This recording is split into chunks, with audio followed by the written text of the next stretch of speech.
ഇന്നത്തെ വീഡിയോയിൽ നമ്മൾ ഡിസ്കസ് ചെയ്യാൻ പോകുന്നത് Mitsubishi PLC എങ്ങനെയാണ് പ്രോഗ്രാം ചെയ്യുന്നതെന്നുള്ളതാണ്.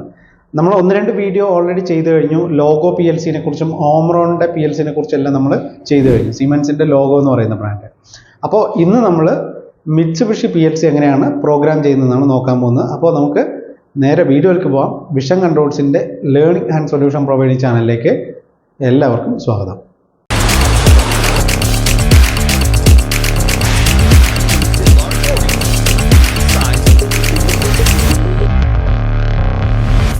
ഇവിടെ നമ്മൾ GX വർക്ക്സ് എന്ന് പറയുന്ന മിറ്റ്സുബിഷിയുടെ സോഫ്റ്റ്വെയറാണ് നമ്മളിപ്പോൾ ഓപ്പൺ ചെയ്യുന്നത്.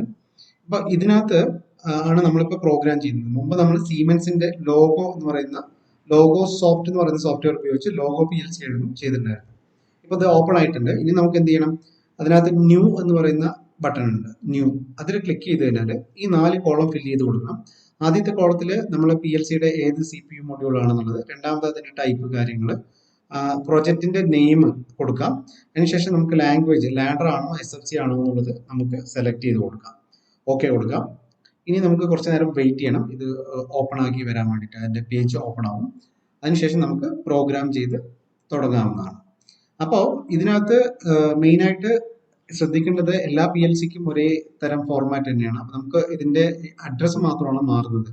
അപ്പോൾ നമുക്കൊരു അതായത് ഒരു ലാച്ച് ചെയ്തിട്ട് നമുക്ക് ഈ പ്രോഗ്രാം ചെയ്ത് പഠിക്കാം. ഓക്കെ, അതിനായിട്ട് നമുക്ക് ചെയ്യേണ്ടത് ആദ്യത്തെ NO ബട്ടൺ ക്ലിക്ക് ചെയ്യുന്നു. ഇതിന്റെ അഡ്രസ്സ് വരുന്നത് ഇൻപുട്ട് അഡ്രസ് X0 എന്നുള്ളതാണ്. അപ്പോൾ നമുക്ക് X0 എന്നുള്ളത് കൊടുത്തു. അടുത്തത് ഒരു NC എലമെന്റ് വെക്കണം. അവിടെ നമ്മൾ എന്ത് ചെയ്യുന്നു? X1 എന്ന് പറയുന്ന ഒരു അഡ്രസ്സ് നമുക്ക് കൊടുക്കാം. ഇനി അതേപോലെ ഔട്ട്പുട്ട് അഡ്രസ്സുകൾ വരുന്നത് Y0 എന്ന് പറയുന്നിട്ടാണ്. Y0, Y1, Y2 എന്നാണ്. അപ്പോൾ നമുക്കൊരു കോയിൽ നമുക്ക് Y0 എന്നുള്ള രീതിയിൽ നമുക്ക് അവിടെ അഡ്രസ്സിങ് കൊടുക്കാം.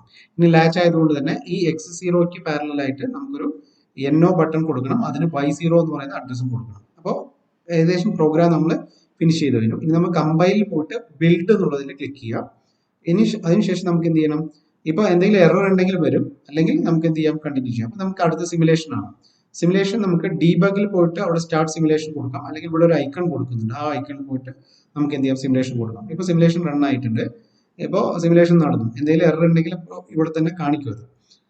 ഓക്കെ, അപ്പൊ ഇനി നമുക്ക് ചെയ്യേണ്ടത് എന്താ വെച്ചാൽ ഇതിന്റെ ചെക്കിംഗ് ആണ് ചെയ്യേണ്ടത്. അതായത് നമുക്ക് X0 എന്നുള്ള ബട്ടൺ നമുക്ക് ഓൺ ആക്കി നോക്കാം. അതിനായിട്ട് നമ്മൾ അതിനെ റൈറ്റ് ക്ലിക്ക് ചെയ്യുക. റൈറ്റ് ക്ലിക്ക് ചെയ്തിട്ട് അതിനകത്ത് ഡീബഗ് എന്ന് പറയുന്ന ഒരു ഐക്കൺ വരും. അതിനകത്ത് മോഡിഫൈ വാല്യൂ, അതിൽ പോയിട്ട് നിങ്ങൾക്ക് ഓൺ ഓഫ് ചെയ്തിട്ട് നോക്കാം. ഡയറക്റ്റ് ആയിട്ട് PLC ഇല്ലെങ്കിൽ നമുക്ക് ഈ രീതിയിൽ എന്ത് ചെയ്യാം?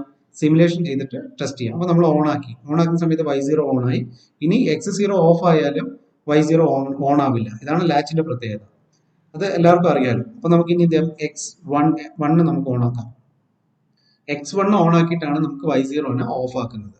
മനസ്സിലായല്ലോ? അപ്പോൾ X1 വീണ്ടും ഓഫ് ആക്കി എങ്കിൽ നമുക്ക് ഒരു തവണ കൂടെ X0 ഒന്ന് ഓൺ ആക്കി നോക്കാം. X0 നമുക്ക് മോഡിഫൈ വാല്യൂ പോയിട്ട് ഓൺ ആക്കാം. ഓൺ ചെയ്യുന്ന സമയത്ത് Y0 ഓൺ ആകും. അതിനുശേഷം X0 ഓഫ് ചെയ്താലും Y0 ഓണിൽ തന്നെ നിൽക്കും. ഇതാണ് ലാച്ചിന്റെ പ്രത്യേകത.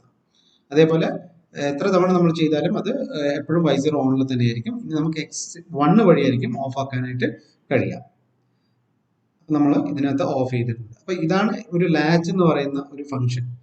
അപ്പൊ നിങ്ങൾക്ക് ഈ വീഡിയോ യൂസ്ഫുൾ ആയി എന്ന് വിചാരിക്കുന്നു. ഇതുമായി ബന്ധപ്പെട്ടുള്ള ആൾക്കാർക്ക് ഈ വീഡിയോ ഷെയർ ചെയ്ത് കൊടുക്കുക.